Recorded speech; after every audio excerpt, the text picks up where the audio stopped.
Hi పిల్లలు, welcome back to అమ్మమ్మ stories library. ఈరోజు నేను చెప్పబోయే కథ ఒక రూపాయి విలువ. అందరూ శ్రద్ధగా వినండి. ఒక ఊరిలో రవి అనే పేద బాలుడు ఉండేవాడు. అతడు తన తల్లితో కలిసి జీవిస్తుంటాడు. తన తండ్రి చిన్నప్పుడే చనిపోయారు. కుటుంబం మొత్తం తన తల్లి కష్టంతోనే నడుస్తుంది.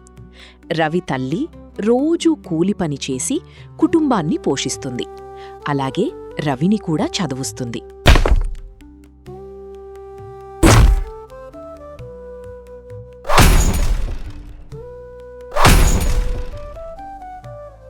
తన తల్లి రోజూ ఉదయానే పనికి పోవడం, చీకటికి ఇంటికి రావడం, ఇది తప్ప తనకు ఏమీ తెలియదు. బాబూ, నువ్వు మంచిగా చదువుకో, పెద్దయ్యాక గొప్పవాడివి కావాలి. మనకు ఎవ్వరూ లేరు, మన కష్టమే మనకు పెట్టుబడి. రవి కూడా చాలా బాగా చదువుతాడు. తోటి స్నేహితులకి ఏదైనా డౌట్స్ ఉంటే క్లియర్ చేసేవాడు. అంతేకాకుండా సాయంకాలం వీధిలో కూరగాయలమ్మి వాళ్ళ అమ్మకి సహాయం చేసేవాడు. ఒకరోజు పాఠశాలలో ఉపాధ్యాయుడు పిల్లలకు ఒక పని ఇస్తాడు. ఉపాధ్యాయుడు: పిల్లలు, నేను మీకు ఒక పని చెప్తాను.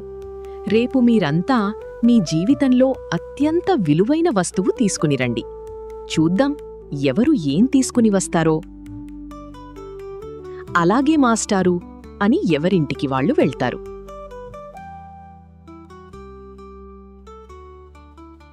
మరుసటి రోజు పిల్లలంతా ఖరీదైన బొమ్మలు, గడియారాలు, మొబైల్ ఫోన్లు తీసుకొస్తారు.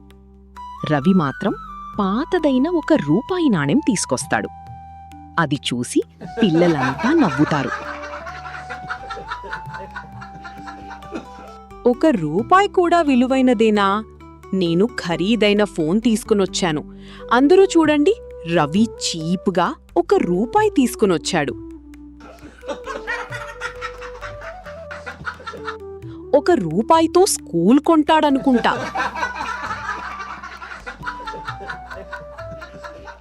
కాదురా, స్కూల్ కాదు, మొత్తం ఊరు కొనేస్తాడు. రవి చాలా అవమానపడతాడు. రవి మనసులో నాకు మా నాన్న ఉండి ఉంటే ఎంత బాగుండో అని బాధపడతాడు. ఎందుకురా పాపం రవిని అంతగా చులకనగా చూస్తున్నారు? వాడు బాధపడుతున్నాడు. ఇంతలో ఉపాధ్యాయుడొస్తాడు.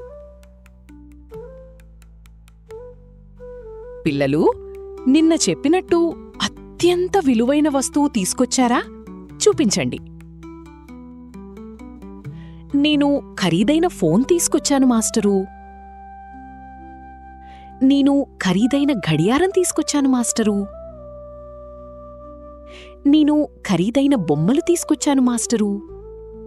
రవి తన స్నేహితులు చెబుతున్న సమాధానాలు వింటూ బాధపడుతున్నాడు. ఇంతలో ఉపాధ్యాయుడు రవిని అడుగుతాడు. ఉపాధ్యాయుడు: రవి, నువ్వు ఏం తీసుకొనొచ్చావు? నేను ఒక నాణెం తీసుకొనొచ్చాను మాస్టారు.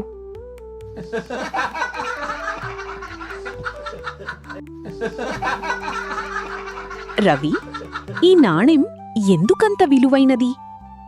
రవి కళ్లల్లో నీళ్లు తిరుగుతాయి.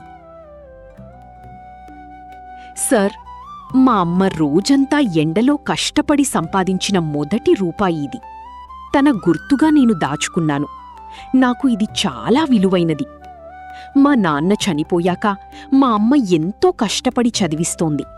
అప్పుడు నాకు ఇది విలువైనదే కదా మాస్టారు.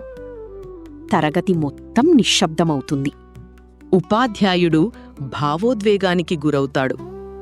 ఉపాధ్యాయుడు: పిల్లలు, వస్తువు విలువ దాని ధరలో ఉండదు, దాని వెనక ఉన్న కష్టంలో ఉంటుంది.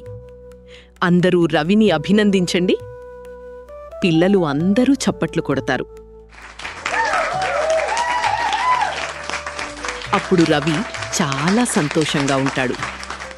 ఒకరోజు రవి తల్లిని పాఠశాలకు పిలిచి తన కష్టాన్ని గుర్తించి సన్మానిస్తారు. అప్పుడు ఆ తల్లి అంటుంది, తల్లిదండ్రులు ఎప్పుడూ పిల్లల కోసం ఎంతో కష్టపడతారు.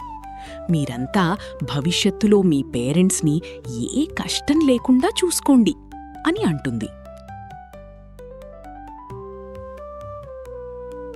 పిల్లలు, వస్తువు విలువ దాని ధరలో కాదు, దాని వెనుక ఉన్న కష్టంలో ఉంటుంది. మనం ఎప్పుడూ ఎవ్వరినీ చులకన భావంతో చూడకూడదు. పిల్లలు, నాతో పాటు అందరూ చెప్పండి. ఈ కథ మీకు నచ్చితే వీడియోకు లైక్ చేయండి, మీ అభిప్రాయాన్ని కమెంట్ చేయండి. మరిన్ని తెలుగు నీతి కథల కోసం అమ్మమ్మ స్టోరీస్ లైబ్రరీను సబ్స్క్రైబ్ చేయండి. వచ్చే వారం కొత్త కథతో వస్తాను. అంతవరకు సెలవు.